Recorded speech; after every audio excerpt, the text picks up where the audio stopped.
Hello, and welcome to this week's episode of Man, We're Too Old for This, here on the Nerd Turtle Network. I'm your host, the experienced some call Jason, and with me as usual is... The Todd Father. CDL-113, the droid you're looking for.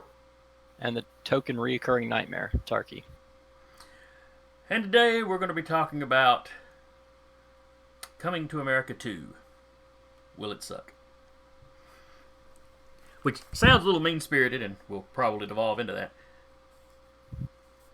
But, and in addition to talking about the one movie, we're going to talk about a few others that had just, multiple decades between one installment and the next. And, we'll talk about which ones of those sucked and, which few managed to kind of pull it off. Now, one thing I will give Murphy is that Eddie Murphy, that he seems to have pulled together most of the original cast, at least of your kind of named characters. Yeah.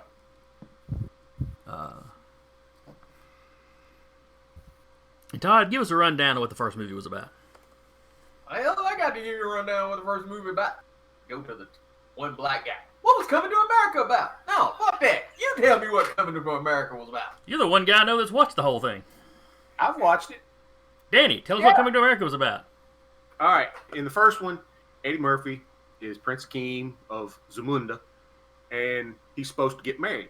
Well, he doesn't.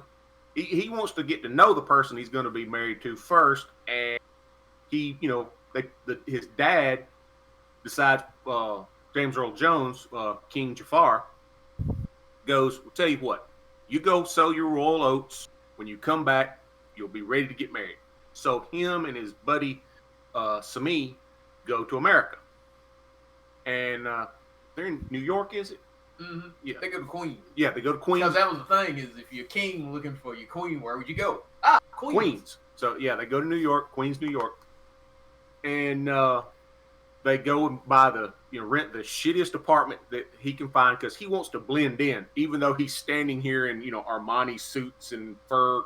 The whole trick of it is he wants somebody to love him for him, not his title. And an arranged marriage, she figures, this person don't give a damn about me. They just want to be queen. They will be a future queen. So he goes and they rent, like I said, the worst apartment he can find and try and, blend into America. And they end up getting a job at a knockoff McDonald's called McDowell's. And so the owner of McDowell's is John Amos. He goes by, his name is Cleo McDowell in it. And Eddie Murphy ends up falling for his daughter. And Lisa. So the thing rocks along, and she just thinks he's, a poor immigrant from poor African from some African country. She has no earthly idea he's royalty. Yeah. And she has a boyfriend. Yeah, she has a boyfriend. I can't remember what his name was in the movie, but I know it's Eric LaSalle is the actor. Yeah. But his family was rich because they'd invented they hadn't invented it. They owned a Jerry curl. Yeah. Was it Soul Glow? Soul Glow. Yeah. Hell yeah. I call it hell from that fucking movie. But he comes from money, and he's real brash about it. Like, look at me, I'm rich. My family's rich, and she's not impressed by that. Well, Eddie Murphy falls for her, and she just sees him as Mr. Nice Guy, and she sees him giving money out of his pocket to homeless people, or just stuff like that. And Boo was an ass. That was the problem. Yeah. He was a complete nut ass. When he asked her to marry him, she finds out who he is. She's mad because he's lied to her. And then it's like he goes back home to get married, and by this point, the dad realizes he ain't happy and sneaks. Well, by that point, Eddie's father, Akeem's father, had shown up, and that's when he realizes, oh, yeah, this Joker's rich, because that was his that was the dad's whole thing. Was he had money. He had worked and built up his business. He wanted his daughters to marry somebody with money, and that's kind of the thing. Is hell when he finds that out, he's like, "And baby, when I tell you he got his own money, I mean he's got his own money." And he holds up a bill with his face on. Yep. But the first one has two of the funniest little, in cameos or in, jokes. You got Mortimer and Randolph Duke. Yeah, Mortimer and Trading Randolph Places. Duke from Trading Places. Eddie Murphy, he stops and gives them money, and they're like, "Mortimer, Randolph, we're back." Yep. And so it's one of those little, nods to hit one of his former movies. And then when they're at the museum and you're seeing stuff about Zamunda, next to it you have something from Wakanda. So, it was his little nod to, How the hell did you have something from Wakanda in the 80s? You didn't have shit from Wakanda and coming to America. What? No, that's in the 80s. You didn't have shit there. The whole point of that scene was he was trying to keep her from seeing him. That was Zamunda, period. And they had the picture of the royal family, and he's like, "Oh, yeah, let's go over here and do that." Yeah. I was thinking the little art thing next to him said something about Wakanda on it. Yeah, the whole Wakanda Zamunda shit came up after Black Panther, and people started going, "Oh, yeah, it's like Zamunda." No, it's really not like Zamunda at all. Oh, okay. Feels like I was thinking there was something next to it. But, he kept it from her the whole time. She finds out, gets mad. Then the dad's like, "No, I'm going to bring this girl over here, and she'll be the one walking up with the veil on." And when he realizes it, he'll be happy and marry her. And that's how it ends. Daryl. That was The boyfriend. Yeah, the Daryl. boyfriend. Daryl. Yeah. That was the trick to that was James Earl Jones' character. The king was a douche to her. Because he basically went, he's just here to sow his royal oats. So he's got a fine, we've picked out a fine wife for him. So there's no way he could actually be serious about you. And that's the one time you see Cleo basically buck money because he's kind of like, "I don't know what the fuck you said to my daughter, but I'm about to put you on your royal ass." Yeah. Yeah, I think it's even the queen. The queen gets mothers on. is The queen like, gets no, on you- about that crap. She's the only one of the main cast that's not making it. That's because Marge Sinclair has passed. Well, the other guy, the one that was the announcer at the thing, the little fat guy, Yeah, he's I gone can't remember too. his name, but he died like a year or two after the movie because he was in a I think the sitcom. character's name is Oha. Yeah, Oha. He was in a sitcom that was on for like 4 or 5 episodes, and when he died, he was kind of like the main thing of he was from Africa, and I think it even tied into the Zamunda thing, didn't it? You had a Coming to America TV show for Yeah. a little bit. Came out and thankfully burned in hell almost immediately. Yeah, that was it. And he died, and they didn't know where to go with the show because it wasn't Simi. It was Simi's brother or something that came with him. place that you should have gone when you had this idea. Absolutely nowhere. Well, you're talking about a couple of the cast members dying. It was 32 years ago that the first one came out, so you take that kind of time span, and they're lucky they got as many of them as they do. Yeah. Yeah. Yeah, because looking at the cast of this, you got Akeem's the arranged wife is in it. Vanessa Bell Calloway is in it. Wesley Snipes is playing her brother. So it ought to be all kinds of hell from that because something tells me she ain't a happy camper. Well, remember she was flirting with Simi at the end, wasn't she? No, that was the Queen's lady in wait. The one that was flirting with Simi. Okay. Oh, Yeah. No, the proposed wife got dick. She got butt because she got to go home. That was it. You ain't telling me shit. I know she's salty. yeah. Yeah, I'm looking at a list of the cast. Louis Anderson. Even Even he the- worked out. I seem to recall the Rose Bearers. Garcelle Beauvais is in it, and she Mhm. was the head rose bearer.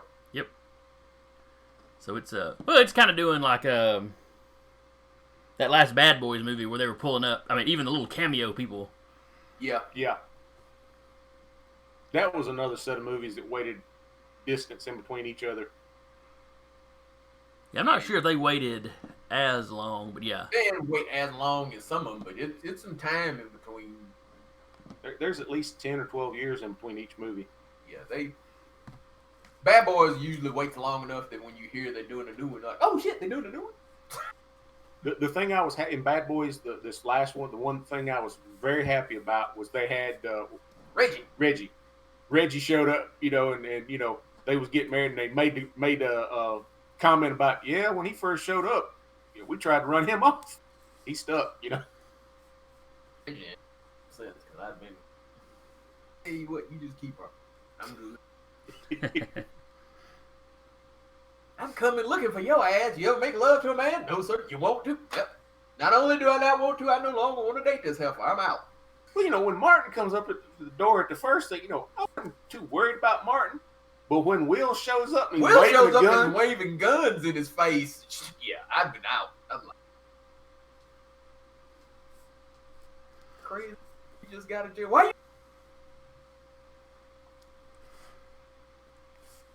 So I guess the next question is, do you think Eddie Murphy can pull off the sequel? Do you think the sequel will be decent? Yep.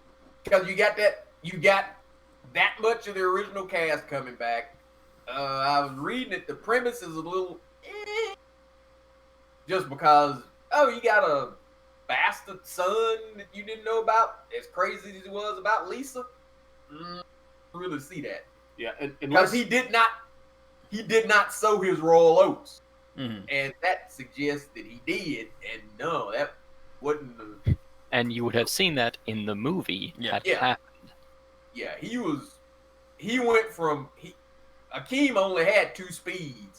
Searching for his queen, and he runs into Lisa fairly early, and then it's all about Lisa from then on, so you really don't see where in the hell. Yeah, the only other female you see him interacting with in Coming to Lisa's America. sister. Well, Lisa's sister tried to slip in on it, but when he was in his royal bath and you had them chicks bathing. Oh, the bathers? Yeah, but they wouldn't be in America. Yeah. And the thing is, he didn't have sex with his bathers because that was, his dad was like, I always assumed you had sex with your bathers. I know I do. Yeah. Considering that was Victoria Dillon, so would I. Penis is clean, not the law. No. That was teenage me went to go see that movie. I'm sitting there going, titties. That's what you went to R-rated movies for. Yeah, back when they were worth watching. Yeah. R-rated movies now ain't worth shit when you can get one. The hell is this crap? Why is it rated R? What's it rated R for? Say fucking a cartoon. How the hell is this? That sucks. Yeah. But I'm sure we could all think of some movie or other series or other that waited similar spans of time. And for me, it's easy. It's Raiders of the Lost Ark. When you jump from the Last Crusade to Kingdom of the Crystal Skull, yeah, I despise Crystal Skull with the hate of 1,000 burning suns. Yeah, that was what, a 19-year jump or so. Yep. They waited long enough for Sean Connery to retire. The guy that played the museum curator, he was dead by that point. Yeah, I hate that. Yeah, they're talking about doing another one, which would be what, 5? The fifth one in the series. Yeah, it would be 5. And it's supposed to be Harrison Ford's last one. No fucking shit. Yeah. What? Close. And they haven't said whether Shia LaBeouf is coming back or not, but because nobody cares. And I remember when you had the Indiana Jones TV show, and it showed showed old man Indy sitting in a museum talking to a kid. He's missing an eye, got an artificial hand or leg or whatever it was. Yeah, he done called help. And talks about his adventures from World War One and all that. It's like, this man should be dead by now. Yeah, but he drank from the chalice, so even though he wasn't immortal, it still would have stretched him out. Yeah, that is true. But, by that point, it's like, in this one, are we going to get to see him with the eye patch? What? Trick is, I really have no interest in seeing Indiana Jones pass on his title. It's not like I'm going to watch fake indie movies. I watch Raiders of the Lost Ark. Also, I'd like to hop in real quick. Indiana Jones isn't a title. That's just his name, dog. No, actually, it's not. It's his dog's name. We named the dog Indiana. Remember, he's Junior. That is my favorite fucking line in that damn movie. Your name for the Junior? dog? That's his name. Henry Jones Jr. I like Indiana. We named the dog Indiana. Yeah. You are named after the dog? Yep. I went to the theater with my dad to see the first Raiders. And so when the second one come out, he's like, I want to see it. So we're sitting there and we're watching that. And when Sean Connery said that line, my dad lost it. He was one of those guys that he would sit there and never make a face, never laugh, he might little quiet chuckle if something funny happened. He absolutely lost it, and he couldn't breathe. He was laughing so hard. That just hit him in the feels because he had a friend that he worked with, that everybody called him, some nickname. I can't remember what it was. And it was because he hated his own name. His first name was Horace, and he refused to go by it. He wouldn't answer to it. He said he only took his check because that was his money. If he could have got his nickname on the check, he'd have been happy. And that's what he thought of when he heard that. That was a good summer. That was 89. That was a good summer for movies. You had the first Batman, Tim Burton Batman. You had Ghostbusters 2. You had Indiana Jones 3, and you had what was the Schwarzenegger movie that year? Was it Commando? No, this is after Commando. Yeah, Commando was early 80s. You had was it one of the Terminators? Nope. You had blanking me. You had Ghostbusters 2, Batman, Indiana Jones, and you had Lethal Weapon 2. Lethal Weapon. Yeah. Now another series that had a long jump like that, I think it was like 25 years over, was the Ghostbusters. Yeah. And I think we all know how the 2016 Ghostbusters did. Yep. It crashed and burned. Is it rightfully should have. I have to admit, I've only seen like the first half of it. I've seen it all. Had no interest in going back and watching the second half. They tried to make the female Ghostbusters version its own independent thing. They gave little cameos to the original cast. If they had tied it into the actual Ghostbusters original universe with the same writers, it would still suck because it wasn't funny. I don't think it would have had as much negativity against it because as soon as people found out, the old fans found out, what do you mean? They're not the daughters of these people or the nieces? Oh, that's some bullshit. Fuck that. But see, that's always weird to me. It's like, I get it. It's a continuation movie, or people think it will be a continuation movie, but it never billed itself as a sequel or connected in any way. No, they were fairly upfront about that. Like I said, my thing with it was just I watched the first half and it wasn't funny. So yeah, that was the thing. It wasn't good, and it was it was truthfully one of those kind of flicks that nobody really asked for. Yeah, that was just it was just an example of Hollywood sometimes not realizing when a franchise is kind of dead. You had a good one, or you had a couple of good ones. Probably stopped, and they no. A lot of the 80s slasher movies could have learned that lesson. Yeah. Halloween 1 and 2 was great, and they were garbage after that. Yeah. You never got to do. Hell, Highlander. The first Highlander was great. You never had another good Highlander. Nope. That was a story that was done. Hell, let's be honest. Terminator. Terminator was done after 2. They should have left the shit done after 2. Mm-hmm. Yeah. What about Blade Runner? Any of y'all watch the new Blade Runner? Yeah, I watched it. I haven't. Because that was like a 35-year jump, I think. Yeah. How was it? Because I love the first one. The second one was good because it tied in the storyline of the first. But, at the end when you got Harrison Ford kind of riding off into the sunset with, what was the female android's name? If she was Ryan Android. Reynolds. Say what? I said Ryan Reynolds. No, I'm talking. Just moved past me. The woman that was the android that was going to live.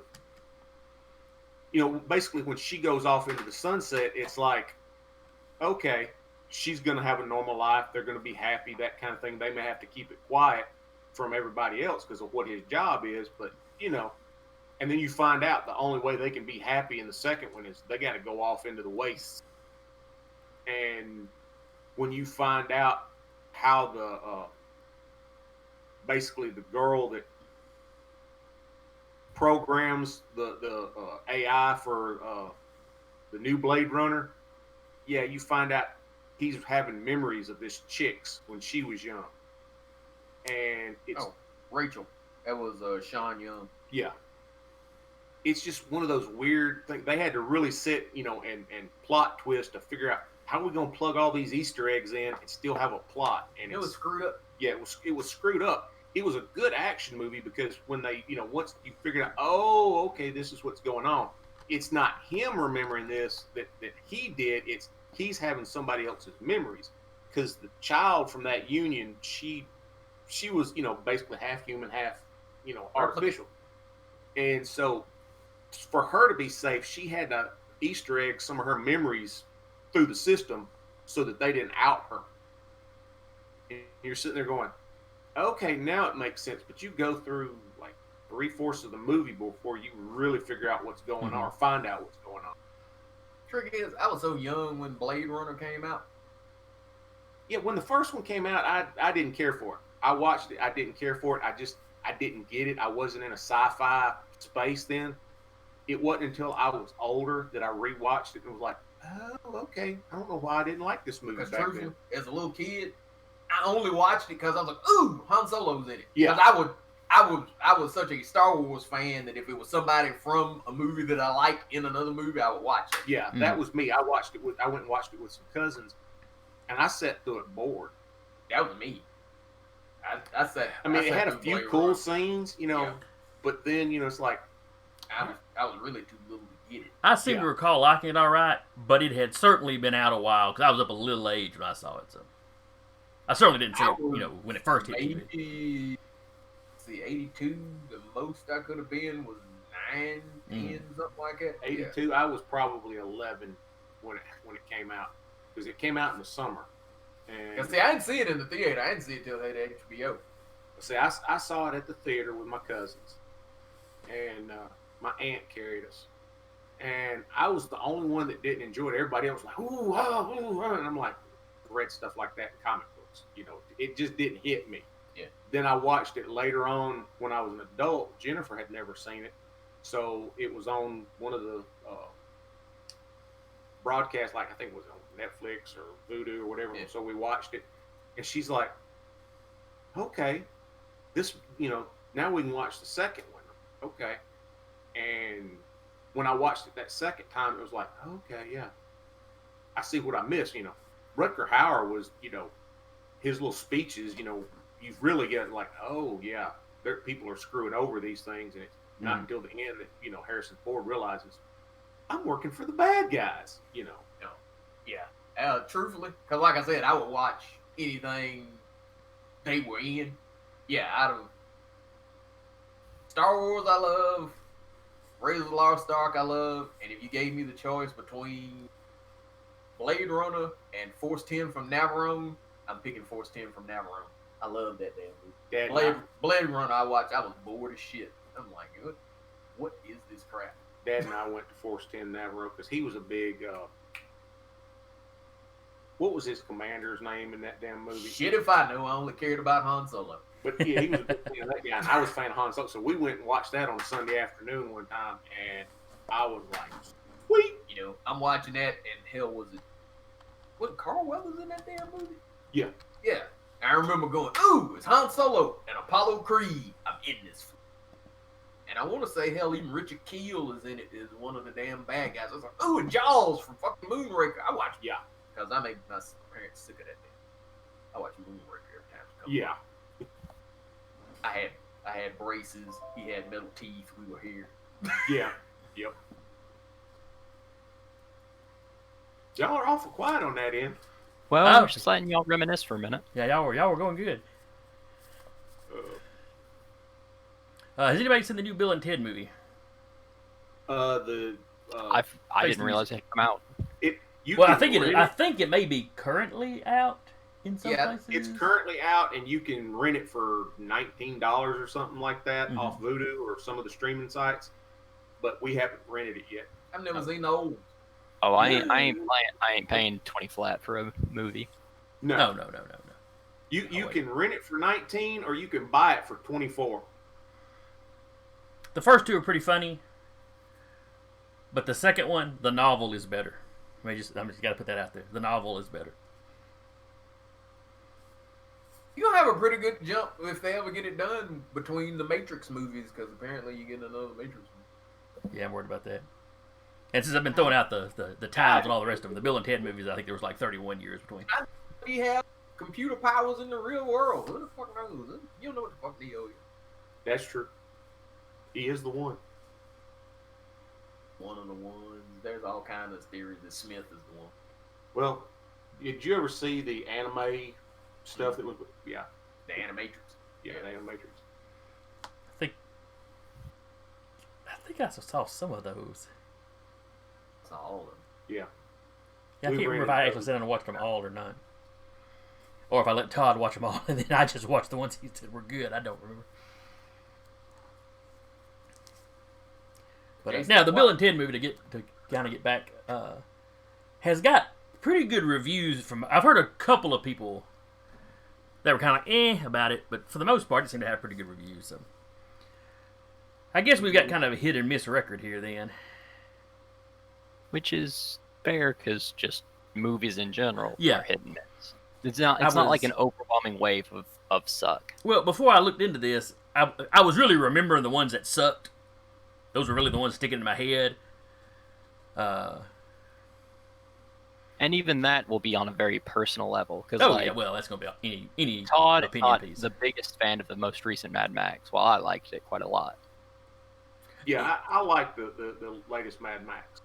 But, I wasn't you a know, huge I thought fan of it. early on, it wasn't Max. It was the kid. Mhm. And it was like, oh, okay. Max has died at some point. He's basically taking up his mantle because, well, what's your name? Call me Max. Mhm. And when you realize he's sitting there playing with that little, wind-up thing, yeah, that's the little kid.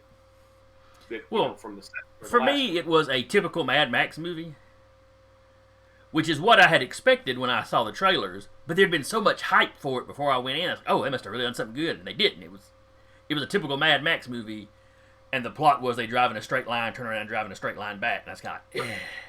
And then people went on and on and on about how good it was, and people won awards, and I'm like, for what? It's kind of like Avatar. I liked Avatar when I sat through it, but then all the hype afterwards, I'm like, did they watch the same movie I did? To be fair, the costuming and all that was could win an award. It was pretty good. Yeah, I think the biggest thing for them that they won was for the costuming and for all the effects. Yeah. I thought the main actress. Won about 4 or 5 damn awards and Yeah. shit. It won a fucking lot of Oscars. Yeah, they loaded it down with awards. I'm kind of like, huh? Yeah, but Because every time it won one, I'm sitting there going, what the fuck did they watch? Because that shit that I watched was not good. It was not entertaining. It was literally one of those films that I watched at that one damn time in the theater and was like, I refuse to watch this damn thing anymore. I won't watch it on television. I won't watch it for free. They're going, oh, we're going to have a sequel, Furiosa. I won't be there because I didn't like that last one. You have gotten the last fucking $8 you can get from me. see, I really enjoyed the plot of we're going somewhere better. Oh, this is not better at all. We've got to turn around and make what we had work. Yeah, that was kind of the point of that I one. kind of like that point of, no, you don't leave a problem and go off to some wonderland. You turn your ass back around and deal with it. Yeah, I watched that going, that world's fucked up. We're going someplace better. There's no place fucked up. You live in a cracked out wasteland. Yeah. Get over it. Except in that location they had, there was a chance for like a limited comeback within that kind of small atmosphere. Yeah, if you turned on the water. What they did at the end. Yeah, they did at the end, but Morton Joe kept the water hoarded up. Well, that was the base of his power. So yeah. Yeah.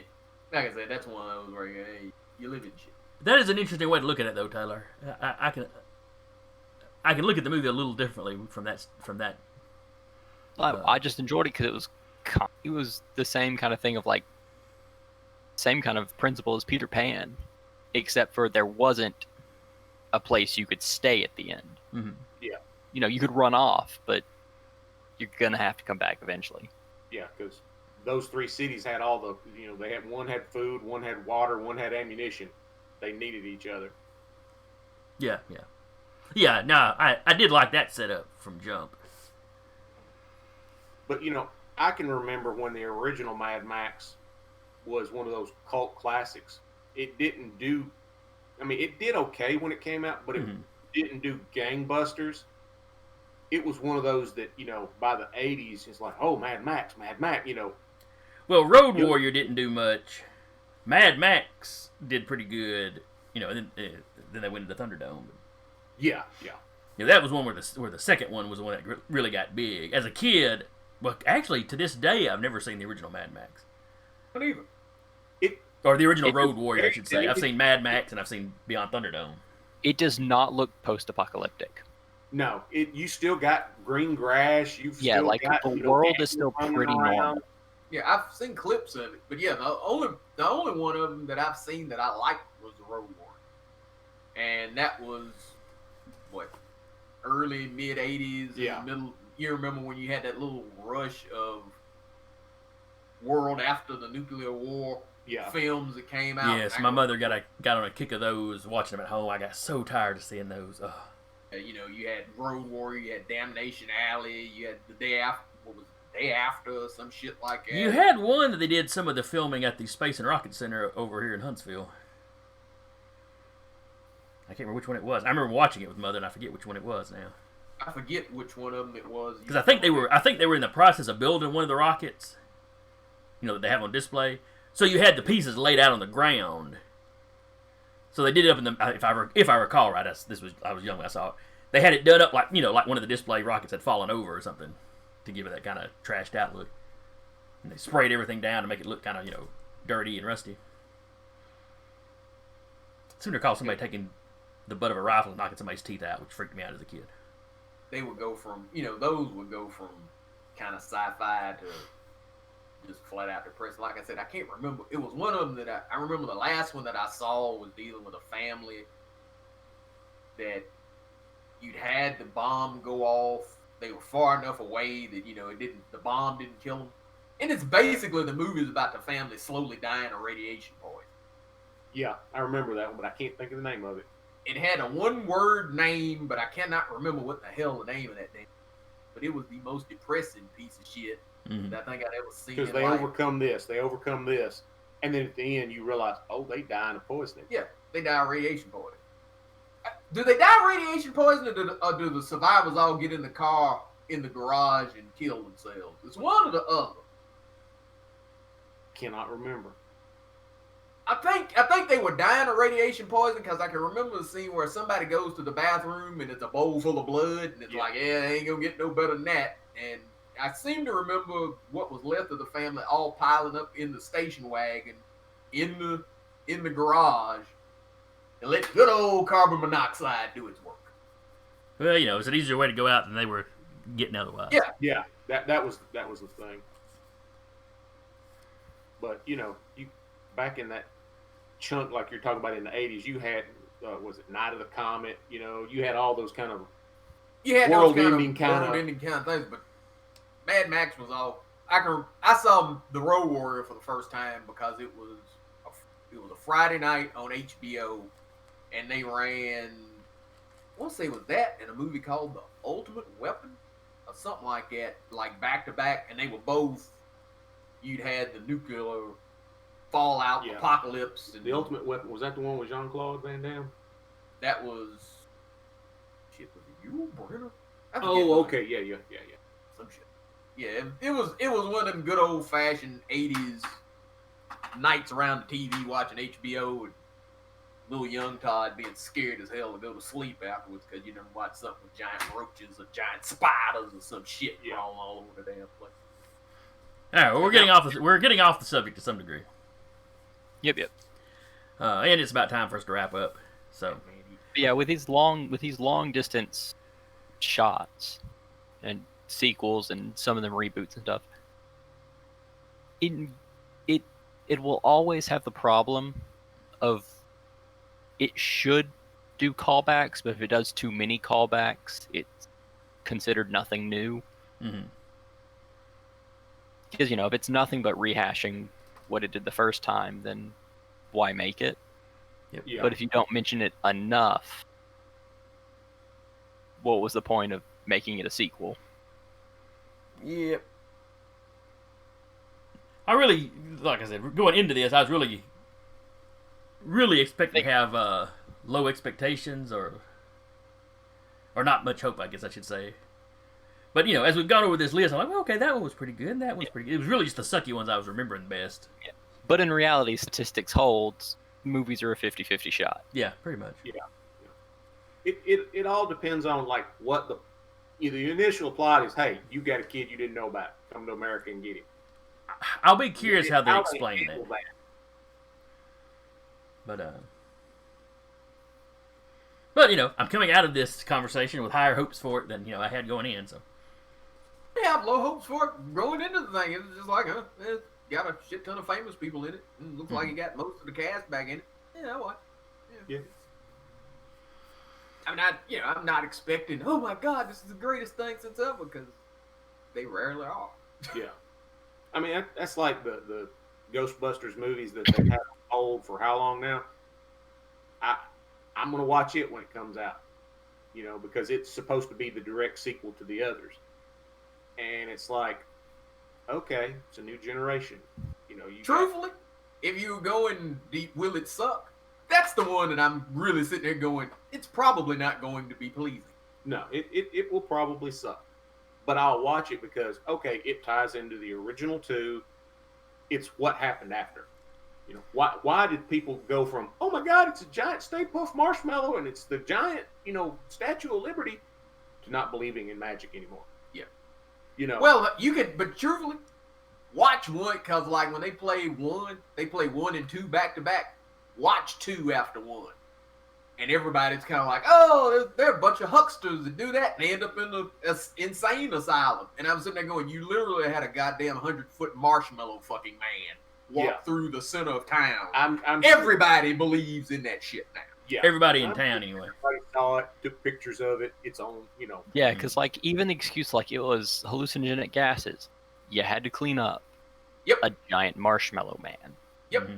That's a multiple day thing. But once again, that's 80s writing right there. Yeah. Well, it's also the fact that the Ghostbusters were kind of hard luck heroes. And they wanted to keep that vibe going into the second one as opposed to them being, yeah, but the toast of the town.